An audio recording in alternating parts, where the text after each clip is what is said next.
Well, yeah, I came back from Solukhumbu end of June. I thought I'd spend 2 weeks in Kathmandu, see my friends, and then get a flight to Canada. Because up to then, I always thought I was leaving. So I kept training hard. Always thought, like, next week I'm leaving, I gotta make most of it. That went on for eight weeks.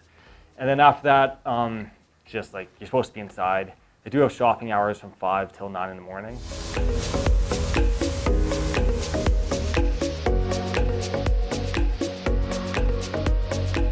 But it's kind of, there's cops everywhere, so you have to be careful.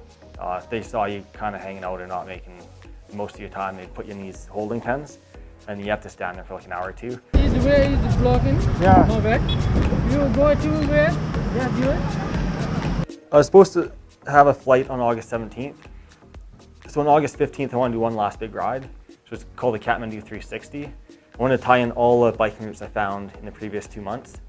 So yeah, it was a full loop around the Kathmandu Valley, staying up in the room as much as I could. It was about 180 kilometers, 14 hours.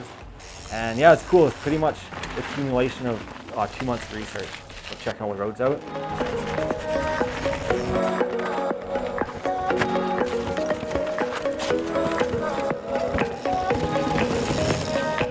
Well, it's been crazy. Like the last 10 years, I've just been focused on myself pretty much. Bike racing, traveling around the world, like always going to the next event or training, or like that's the one focus.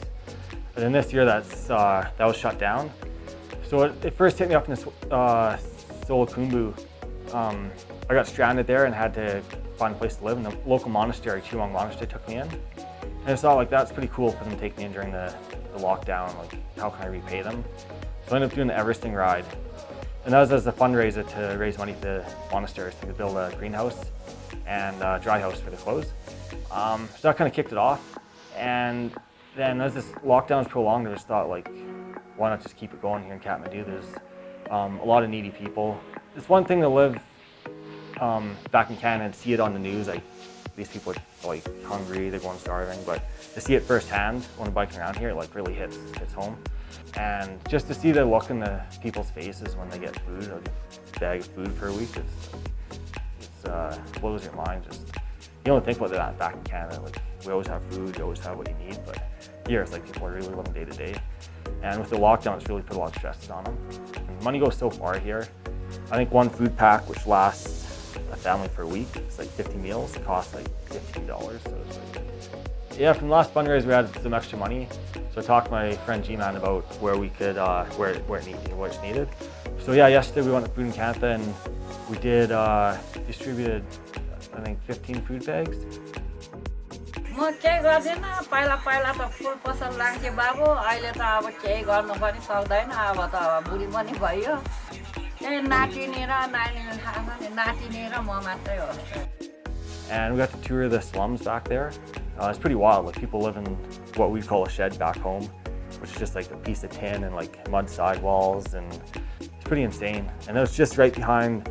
It's a pretty rich community up there, like big houses. Seems pretty normal. But then tucked behind there's this slum which no one would even know about.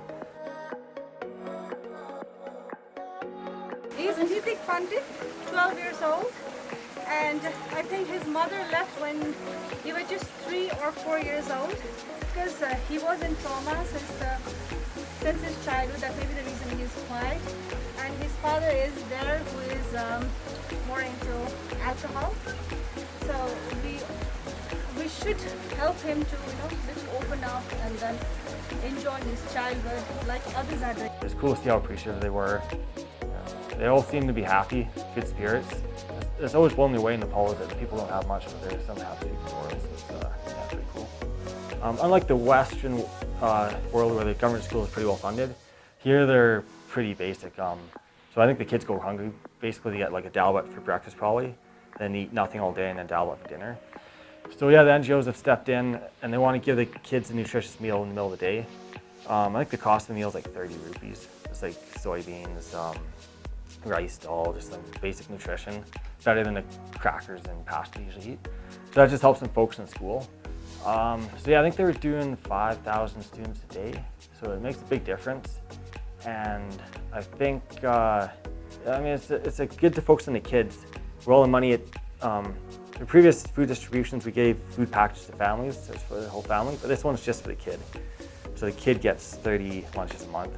so he can focus on his education, hopefully be good there. I mean, the kids were, it was pretty cool. Like, you'd see some of them were pretty malnourished, but they were pretty happy and just really like appreciative, and yeah, just neat. They're just they're just normal kids, but you can tell they're suffering, but they don't show it so much. They just, I think they're just used to being tough over here. Yeah, it's been great to be in Kathmandu the last 2.5 months.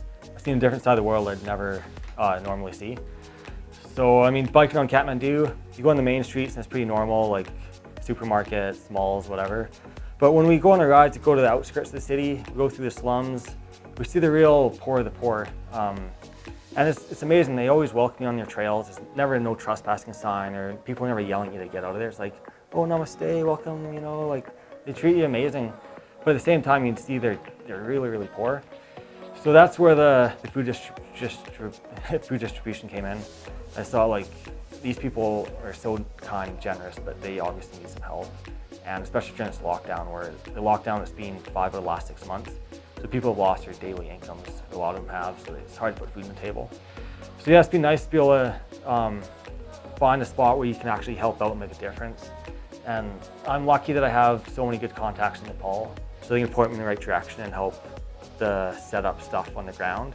And I have so many contacts around the world which have supported the food, because you need the money and you need the distribution program. So I've had both of those, so I feel lucky for that. I'd put up GoFundMes, and overnight they'd usually double what I was trying to find. So people are just so generous. And I like to think that I know we've given back exactly what we told people we would. We found the best way to get food, deliver it straight to people. Like, all the money goes straight to food, to the people. There's no one's gaining anything out of it except and yeah, so anyways, thanks again for all the support, and namaste from Nepal. Well, this is it. I finally pulled the pin, hopping on Nepal Airlines to Dubai tonight, and then onwards to Toronto. It's just end of Visit Nepal 2020, and yeah, what a trip. Anyways, fingers crossed this all goes well, and I should be home in Canada in 1 day.